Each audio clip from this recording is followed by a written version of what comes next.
Welcome to WiFi concept. तो WiFi concept में आप सभी को फिर से एक बार स्वागत है। तो आज आरआरबी जेई का 19 फरवरी का पहला शिफ्ट का एग्ज़ाम ख़त्म हो चुका है और जितने भी प्रश्न मुझे मिले हैं वो सारे प्रश्न आपको यहाँ पर देखने को मिल जाएंगे। ठीक है, ये प्रश्न जो बच्चे एग्ज़ाम दिए हैं वो टेलीग्राम के माध्यम से भेजे हैं। आप लोग भी चाहें तो हमारा ऑफिशियल टेलीग्राम लिंक को ज्वाइन करके वहाँ पर क्वेश्चन भेज सकते हैं अगर आपका आने वाला शिफ्ट में एग्ज़ाम है तो। ठीक है, और प्लस आपको इसका पीडीएफ चाहिए तो पीडीएफ आपको टेलीग्राम ग्रुप में अवेलेबल है। जैसे क्लास खत्म होगी वहाँ पर पीडीएफ अपलोड कर दी जाती है, आप वहाँ से जा करके डाउनलोड कर सकते हैं। ठीक है, चलिए तो देखते हैं। कुछ आज कुछ इस प्रकार के प्रश्न आए थे कि when was the first census of British India conducted, current chairman of UPSC, where is the manufacture of lipid primary carried out within the cell. इस प्रकार के क्वेश्चन आज देखने को मिले थे। बुक से भी एक क्वेश्चन था कि द अनटोल्ड स्टोरी बुक का ऑथर कौन है ऑफ चेन्नई सुपर किंग। ठीक है, तो इस प्रकार से क्वेश्चन आज देखने को मिले थे। ठीक है, चलिए देखते हैं सबसे पहला प्रश्न आज क्या है। यहाँ पर क्वेश्चन आपको दोनों लैंग्वेज में देखने को मिल जाएगा ताकि किसी को भी दिक्कत ना हो, इंग्लिश लैंग्वेज और हिंदी लैंग्वेज। तो क्वेश्चन था कि when was the first census of British India conducted, यानी कि ब्रिटिश भारत की पहली जनगणना कब आयोजित की गई थी। तो ब्रिटिश भारत की अगर पहली जनगणना की बात करें तो इस प्रकार से 1872 में आयोजित की गई थी। ठीक है, कब 1872 इसका सही आंसर हो जाता, जो भी इसको लगा करके आए होंगे। ठीक है, चलिए अगला क्वेश्चन की ओर बढ़ते हैं। अगला क्वेश्चन था कि under the 44th Constitutional Amendment Act 1978, the tenure of the Lok Sabha was reduced from 5 year back to how many years. मतलब कि जो 44वां संविधान संशोधन अधिनियम 1978 था उसके तहत लोकसभा का कार्यकाल को 6 वर्ष से घटा करके 6 ईयर था यहाँ पर, तो 6 वर्ष से घटा करके पुनः कितने वर्ष कर दिया गया। तो पहले 5 वर्ष था जो कि बाद में इसको 6 वर्ष कर दिया गया था इंदिरा गांधी के समय में, लेकिन फिर से इसको वापस 5 वर्ष कर दिया गया था आपका 44वां संविधान संशोधन के तहत, जो कि 42वां संविधान संशोधन में इसको 6 वर्ष किया गया था 5 से, और फिर 44वां संविधान संशोधन में इसको 1978 में आपका 5 वर्ष कर दिया गया था। ठीक है, तो ऑप्शन नंबर आपका बी सही आंसर हो जाएगा इसका, 5 ईयर। ठीक है, ऑप्शन नंबर बी 5 ईयर इसका सही आंसर हो जाएगा। चलिए इसके बाद बात करते हैं नेक्स्ट क्वेश्चन की। तो अगला क्वेश्चन था कि who is the current chairman of the union public service commission. ठीक है, तो संघ लोक सेवा आयोग जिसको हम लोग यूपीएससी बोलते हैं, कि वर्तमान अध्यक्ष कौन है। प्रीति सूदन, मनोज सोनी, डॉक्टर अजय कुमार और राज शुक्ला। इस प्रकार के 4 ऑप्शन था। ठीक है, तो इसका जो सही आंसर हो जाता है वो होता है डॉक्टर अजय कुमार। कौन? डॉक्टर अजय कुमार वर्तमान में चेयरमैन है अभी यूपीएससी का। ठीक है, तो इसका आंसर ऑप्शन नंबर सी हो जाता। चलिए क्वेश्चन आया था कि where is the manufacture of lipids primarily carried out within the cell, यानी कि कोशिका के भीतर लिपिड यानी वसा का निर्माण मुख्य रूप से कहाँ होता है। ठीक है, आप लोग एक काम कीजिएगा कि कमेंट करके जरूर पुष्टि कीजिएगा कि क्वेश्चन ये सब था कि नहीं था, क्योंकि बहुत बच्चों को बिलीव नहीं होता है, बहुत सारे फैक्ट क्वेश्चन भी आपका यूट्यूब में डाल देते हैं। तो ये क्वेश्चन मुझे लग रहा है कि जो जेन्युइन क्वेश्चन है जो कि स्टूडेंट के द्वारा भेजे गए हैं और जेन्युइन क्वेश्चन है, आप लोग को सही लग रहा है तो वीडियो एक बार जरूर लाइक कीजिएगा और चैनल को सब्सक्राइब करके जुड़ जाइएगा, ताकि डेली आपको हर शिफ्ट का एनालिसिस देखने को मिलेगा। ठीक है, तो इसका ऑप्शन इस प्रकार से था, कुछ RER यानी कि रफ एंडोप्लाज्मिक रेटिकुलम, और दूसरा था आपका स्मूथ एंडोप्लाज्मिक रेटिकुलम, तो और तीसरा था माइटोकॉन्ड्रिया और चौथा था लाइसोसोम। तो आप बताइए कि लिपिड यानी का निर्माण कहाँ होता है या फिर वसा का, तो कहाँ पर? रफ वाला में है ना, सॉरी स्मूथ वाला में। आपका रफ वाला में क्या होता है? Smooth endoplasmic reticulum. ठीक है, रफ वाला में आपका प्रोटीन। ठीक है, यहाँ पर हो जाता है आपका स्मूथ वाला में, स्मूथ एंडोप्लाज्मिक रेटिकुलम वाला में आपका वसा हो जाता है। ठीक है, चलिए ऑप्शन नंबर बी सही आंसर हो जाएगा। अगला क्वेश्चन की ओर बढ़ते हैं। अगला क्वेश्चन था कि the untold story of Chennai super king पुस्तक के लेखक कौन है, यानी कि who is the author of the book Leo the untold story.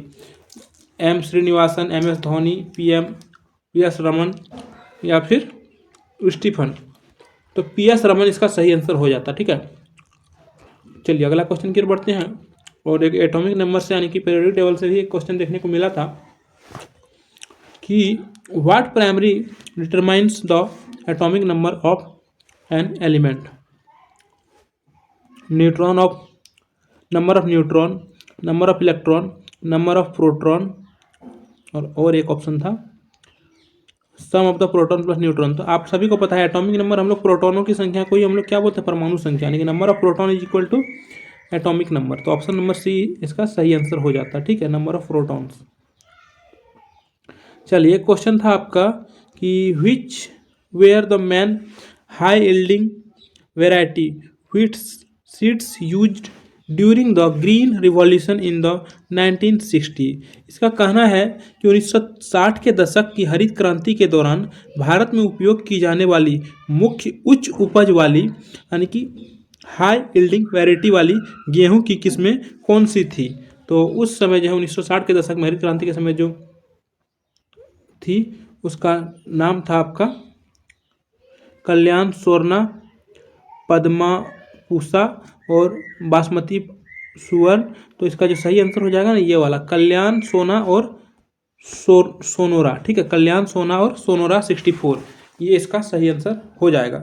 अच्छा, हरित क्रांति का जनक किसे कहा जाता है, आप लोग कमेंट करके बताइएगा, जिसको भी जानकारी होगा वीडियो पॉज करके जरूर कमेंट करके बताइएगा कि हरित क्रांति का जनक किसे कहा जाता है। चलिए अगला क्वेश्चन था इस प्रकार से कि in the current flowing through a straight current carrying conductor is doubled, what will be the effect on the intensity of the magnetic field produced around it. तो बोला जा रहा है कि यदि एक सीधे धारावाही चालक यानी कि स्ट्रेट करंट कैरिंग कंडक्टर में प्रवाहित होने वाली धारा को दोगुना कर दिया जाए तो उसके चारों ओर उत्पन्न चुंबकीय क्षेत्र की तीव्रता पर क्या प्रभाव पड़ेगा। तो अगर हम लोग धारा को दोगुना कर देंगे तो उसकी जो है क्षेत्र की जो है चुंबकीय क्षेत्र की जो तीव्रता हो जाएगी वह भी दोगुना हो जाएगी, ठीक है, वह भी magnetic field will be doubled. तो ऑप्शन नंबर सी इसका सही आंसर हो जाता। एक पूना पैक्ट सा एक क्वेश्चन था, क्वेश्चन इस प्रकार से था, कुछ कथन निष्कर्ष टाइप का था, ठीक है, कि पूना पैक्ट 1932 के संबंध में निम्नलिखित में से कौन सा कथन गलत है। अच्छा, इस प्रकार से था कौन सा कथन गलत है। तो देखिए which of the following statement is incorrect regarding to the Poona pact 1932।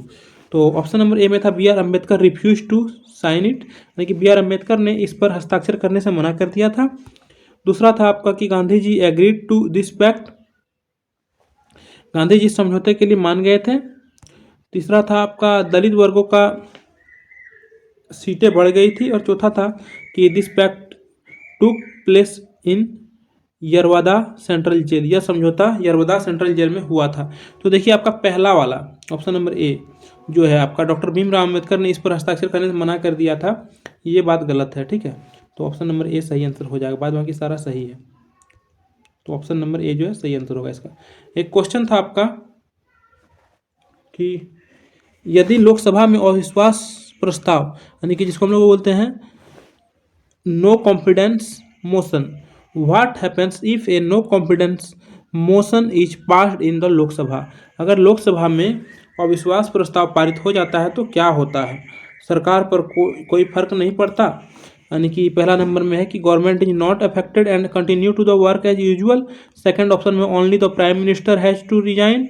और तीसरा है आपका कि the central council of minister must resign, the president dissolve the parliament and announces immediate election. देखिए इसमें क्या होगा कि पूरी जो है काउंसिल ऑफ मिनिस्टर को इस्तीफा देना पड़ जाएगा, ठीक है, कंप्लीट सभी को। तो ऑप्शन नंबर सी जो है सही आंसर हो जाएगा। अगर अविश्वास प्रस्ताव को पारित कर दिया जाता है तो सभी को इस्तीफा देना पड़ जाएगा। चलिए क्वेश्चन आपका था कि in the context of fossil fuel and carbon dating why is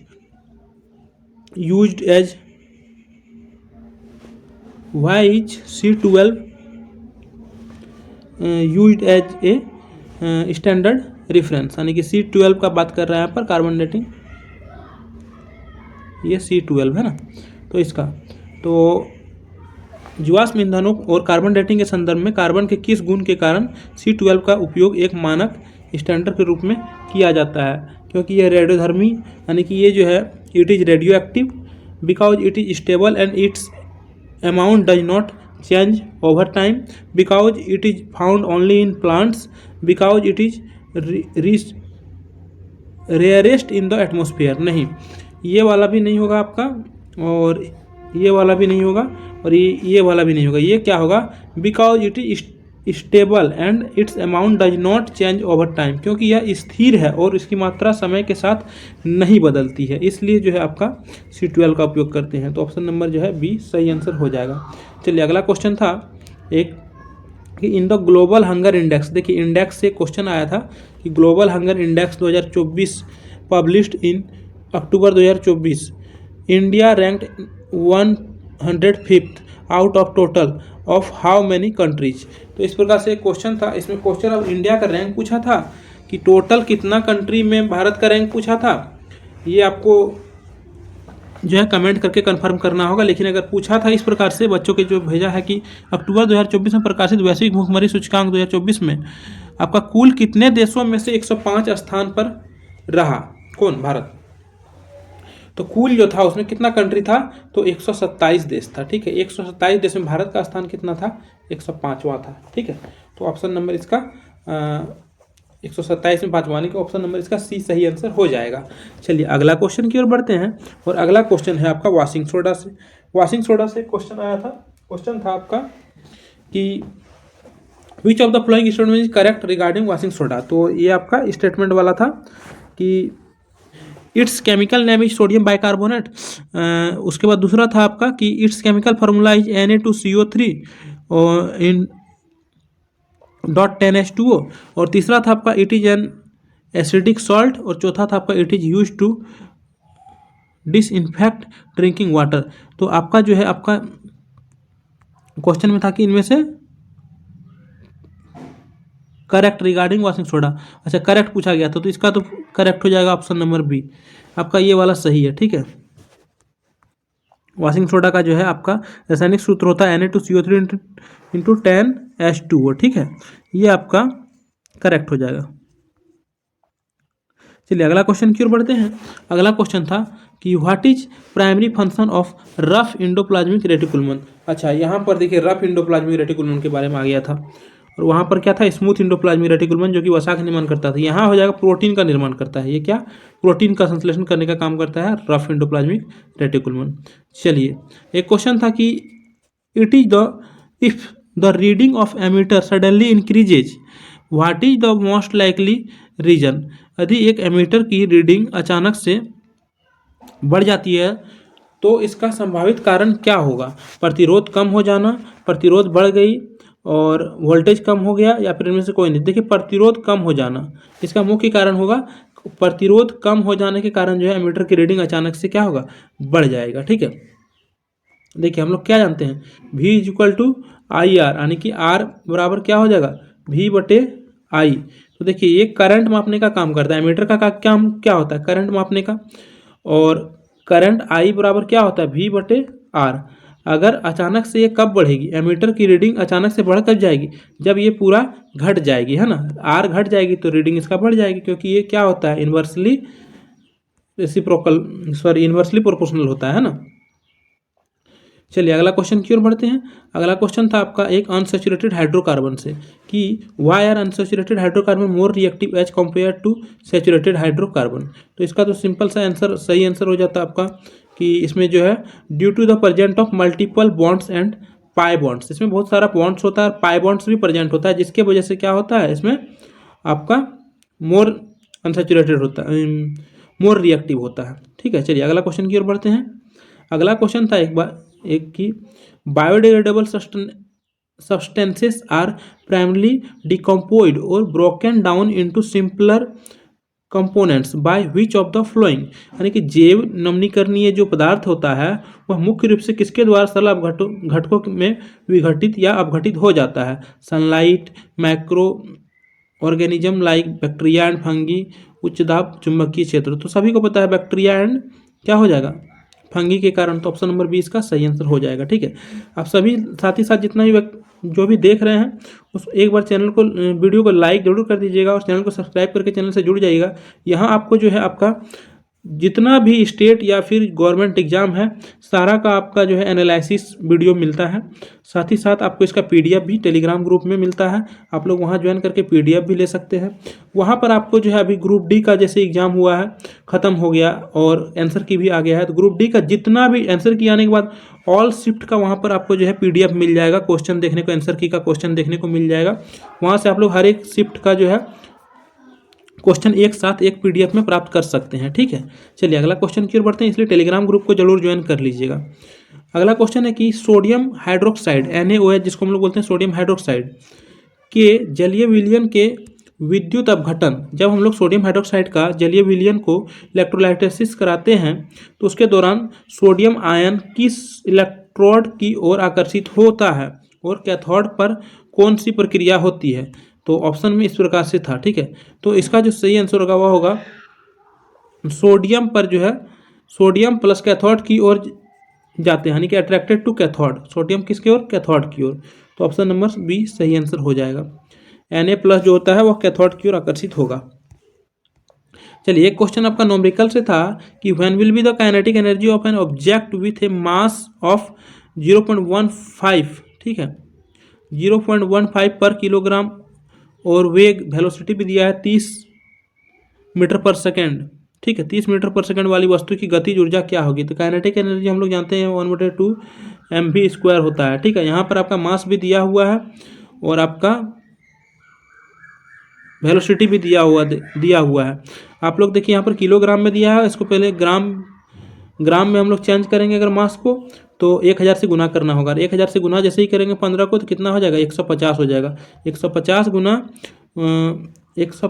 Guna v का स्क्वायर, यानी कि 30 का स्क्वायर करेंगे, 1/2 30 का स्क्वायर जैसे करते हैं तो हो जाएगा आपका, एक मिनट, अच्छा देखिए यहाँ पर कैसे होगा। तो काइनेटिक एनर्जी देखिए क्या होगा, हम लोग जानते हैं कि 1/2 mv² होता है ना, mv² होता है। तो यहाँ पर 1/2 मास कितना है आपका 0.15 और v कितना है आपका 30, तो 30 का स्क्वायर कितना हो जाएगा 900। चलिए अब हम लोग यहाँ पर देखिए इस पॉइंट को काटेंगे तो ये 2 0 कट जाएगा और 15 से 9 को गुना करेंगे कितना हो जाएगा 135, 135/2 कितना हो जाएगा 67.5, तो ये हो जाएगा 67.5 जूल। ठीक है, ऑप्शन नंबर बी इसका सही आंसर हो जाएगा। चलिए अगला क्वेश्चन देखते हैं।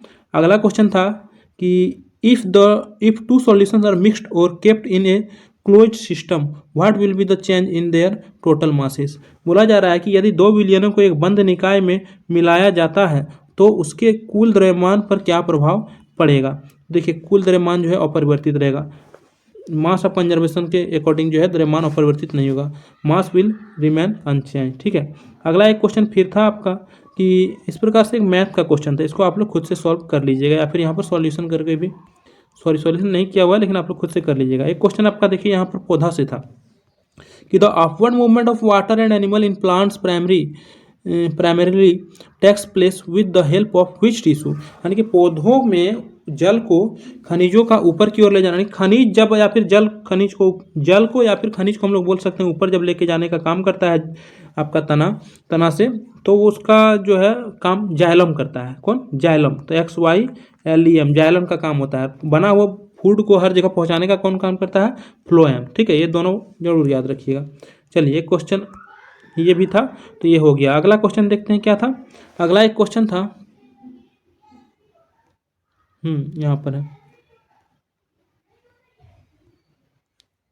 एक क्वेश्चन था, what are the main products formed by the complete combustion of methane and oxygen. Methane और ऑक्सीजन का जब पूर्ण दहन होता है तो मुख्य रूप से क्या उत्पाद बनता है। देखिए हम लोग जानते हैं CH4 + O2 का हम लोग जब रिएक्शन यानी कि जलाते हैं या फिर रिएक्शन कराते हैं तो क्या बनेगा, कार्बन डाइऑक्साइड बन जाएगा प्लस जल निकल जाएगा, है ना, और प्लस एनर्जी भी रिलीज होगा। तो ये वाला इसका सही आंसर हो जाता, CO2 + H2O प्लस एनर्जी। एक क्वेश्चन था कि if the person pushes a stationary wall, यानी कि एक दीवार को जो है कोई भी व्यक्ति धकेल रहा है but the wall does not move, लेकिन वॉल क्या कर रहा है, दीवार मूव ही नहीं हुआ, what will be the work done according to physics. तो क्या होगा, वर्क डन ही नहीं होगा हम लोग, क्योंकि वर्क बराबर क्या जानते हैं, एफ एस है ना। वर्क बराबर क्या होता है, बल गुना विस्थापन है ना, बल गुना विस्थापन। अब विस्थापन है कि डिस्प्लेसमेंट, बल लगा रहे हैं दीवार हट ही नहीं रहा है, कोई भी डिस्प्लेसमेंट नहीं हुआ, जीरो हो गया। तो फोर्स कितनों भी न्यूटन का लगाए, लेकिन अगर यहाँ पर डिस्प्लेसमेंट जीरो है तो वर्क भी क्या हो जाएगा, जीरो। तो इसलिए ऑप्शन नंबर सी इसका जीरो आंसर होता। ठीक है, चलिए अगला क्वेश्चन की ओर बढ़ते हैं। एक क्वेश्चन था आपका, which two district of Uttarakhand shares their border with Himachal Pradesh. तो उत्तराखंड के दो डिस्ट्रिक्ट है, उत्तरकाशी और देहरादून, जो हिमाचल प्रदेश की सीमा के साथ साझा करता है। ठीक है, अगला क्वेश्चन की ओर बढ़ते हैं। अगला क्वेश्चन था एक रक्तचाप से, कि रक्तचाप मापने के लिए ऑसिलोमेट्रिक पद्धति का प्रयोग मुख्य रूप से क्यों किया जाता है।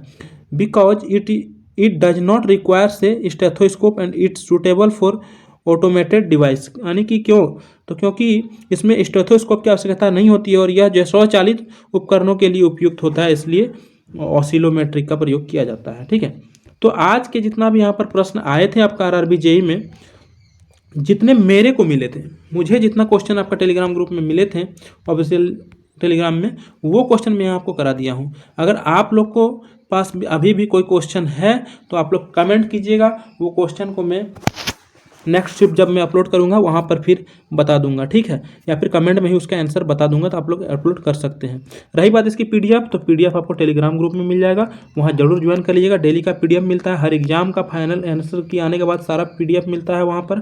तो पीडीएफ पाने के लिए टेलीग्राम ग्रुप को ज्वाइन जरूर कर लीजिएगा। ठीक है, और रही बात तो वीडियो को, तो वीडियो को एक बार लाइक करके चैनल को सब्सक्राइब करके चैनल से जुड़ जाइएगा। चलिए, आप सभी को देखने के लिए बहुत बहुत धन्यवाद। वीडियो कैसा लगा आप लोग जरूर बताइएगा। मिलते हैं अगली वीडियो में।